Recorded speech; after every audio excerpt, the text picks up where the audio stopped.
ত্রয়োদশ জাতীয় সংসদ নির্বাচনে গাজীপুর-২ আসন থেকে নির্বাচিত হয়েছেন সাবেক প্রতিমন্ত্রী ও সিটি কর্পোরেশনের প্রথম মেয়র এম মান্নানের ছেলে এম মঞ্জুরুল করিম ওরফে রনি।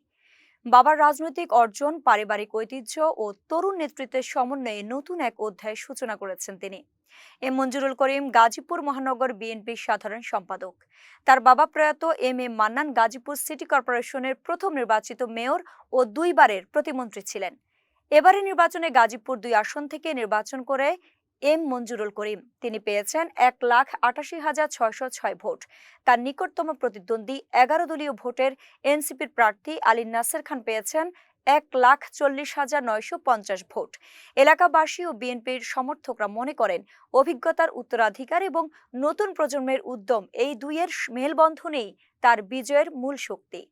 গাজীপুর সদর থানা বিএনপির নেতা হাবিবুর রহমান বলেন, মঞ্জুরুল করিমের বিজয়ের পেছনে মূল চাবিকাঠি ছিল তার বাবার দীর্ঘ রাজনৈতিক অর্জন। মঞ্জুরুল নিজেও নতুন প্রজন্মের উদ্যমের সঙ্গে মিলে নির্বাচনী সাফল্য নিশ্চিত করেছে।